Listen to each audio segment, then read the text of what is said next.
Me venía a la mente esta idea de conservar el pasado a costa del futuro. La adoración que le tenemos al pasado a veces se exagera. Mira, cuando yo tenía 16, 17 añitos, hicimos trabajo en un pueblo que se llama Pilcaya, en la frontera en Guerrero, casi en la frontera con el Estado de México. Y ahí en Pilcaya pues, levantamos una escuela secundaria y a mí me tocó organizar la biblioteca de esa escuela, la escuela Cuauhtémoc, por cierto, la secundaria privada, se cobraba una miseria, pero bueno. Porque la única otra opción de secundaria era la de las monjas.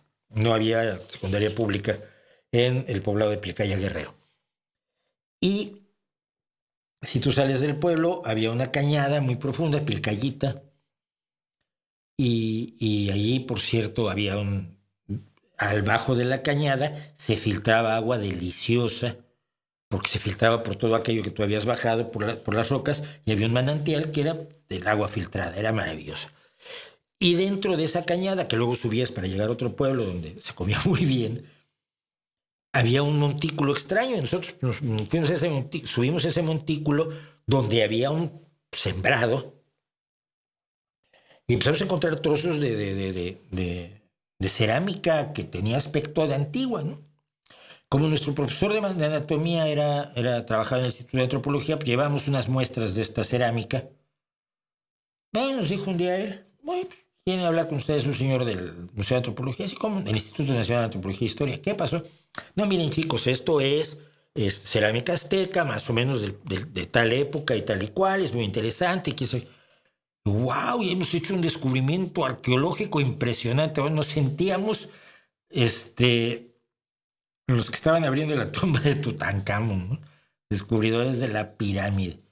Y es que nos dijo, ¿y dónde está esto? Y él, sí, es que ese montículo no es un montículo, es una pirámide. Es como que es una pirámide. Sí, es la ruta de la sal de la Ciudad de México, pasando por Iztapán de la Sal al Océano Pacífico. Y era la ruta de la sal. Sí, allá hay un montón de pirámides.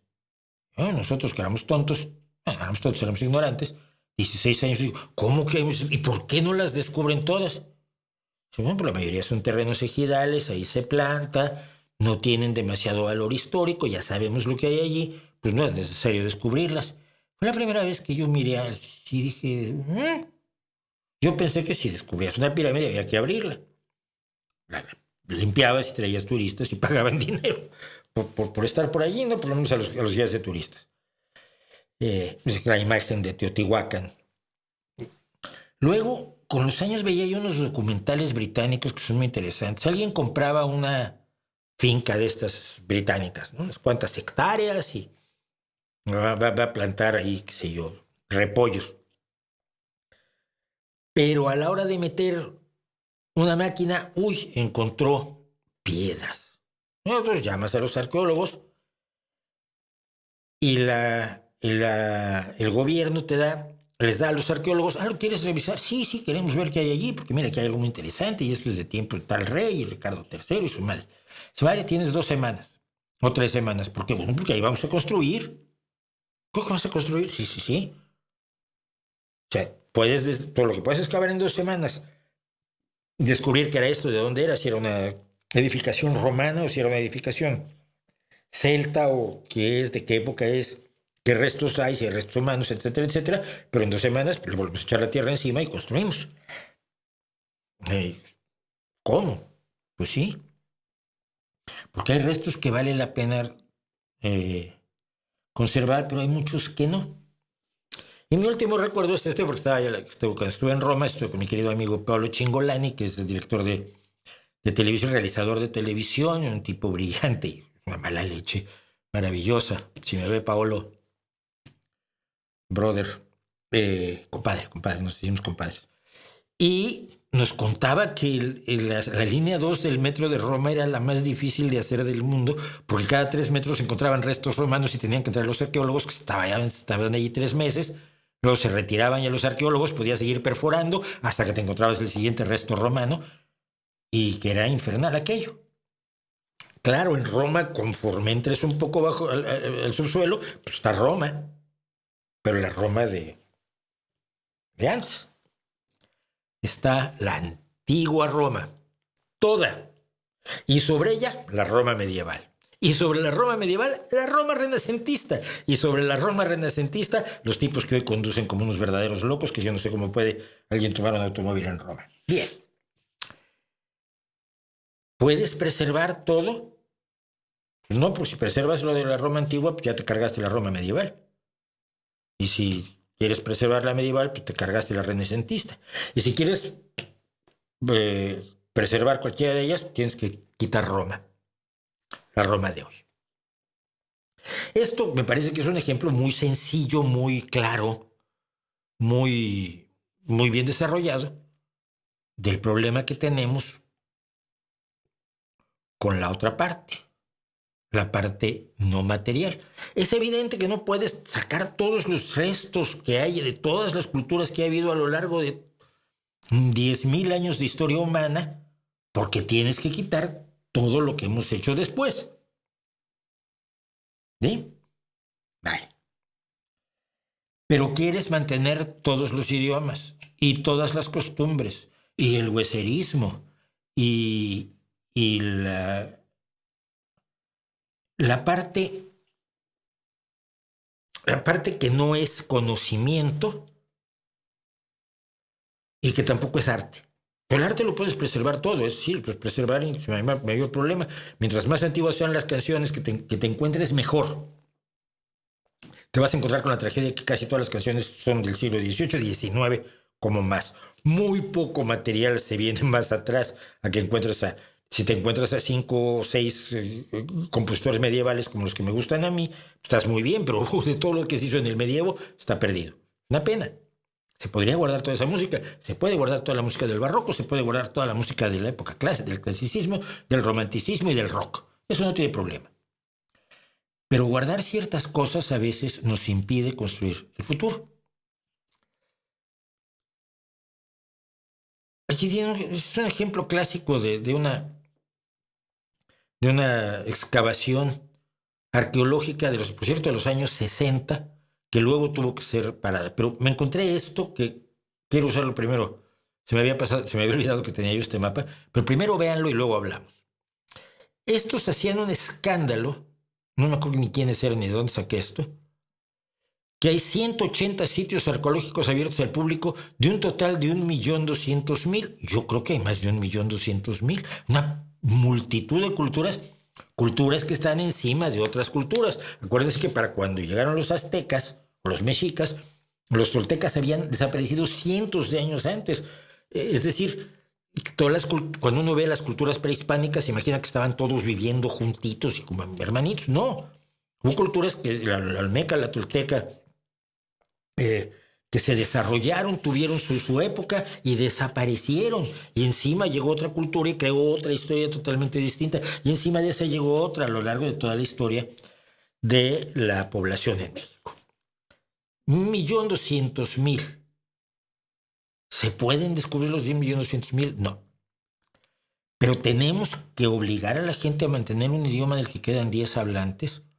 ¿O es más razonable rescatar lo más posible, que nos cuenten cómo era el idioma, registrarlo y pedirles que nos cuenten los cuentos y las historias y los poemas y las narraciones tradicionales de ese idioma y dejarlo morir?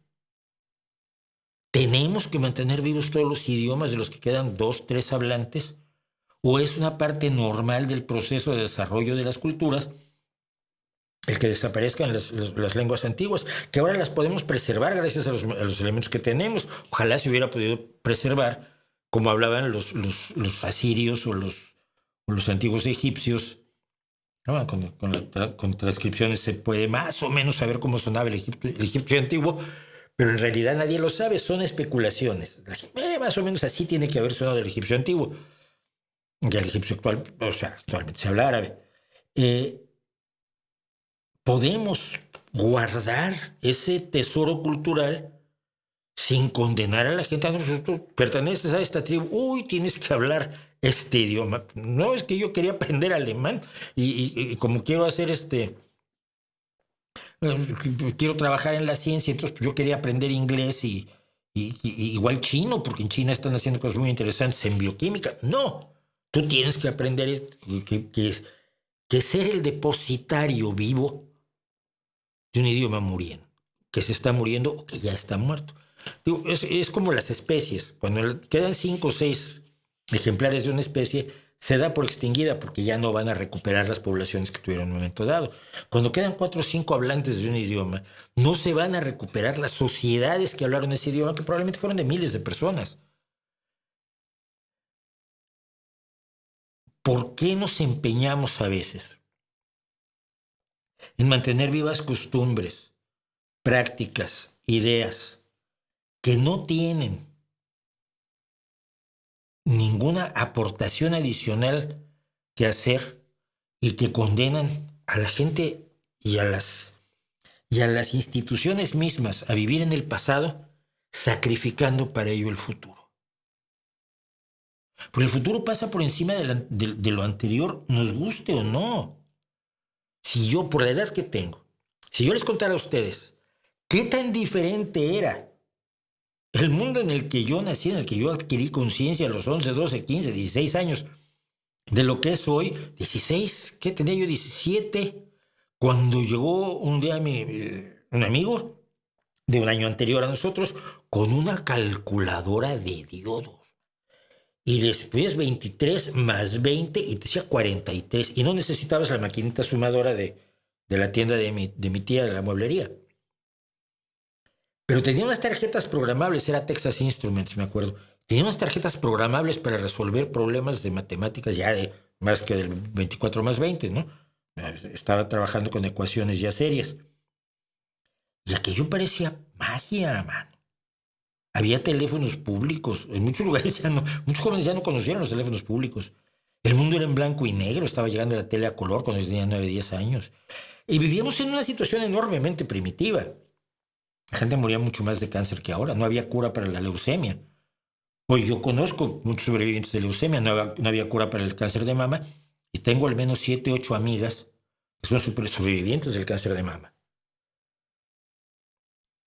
Pero tener el futuro y vivir el presente a veces se paga dejando atrás un pasado que puede ser un lastre.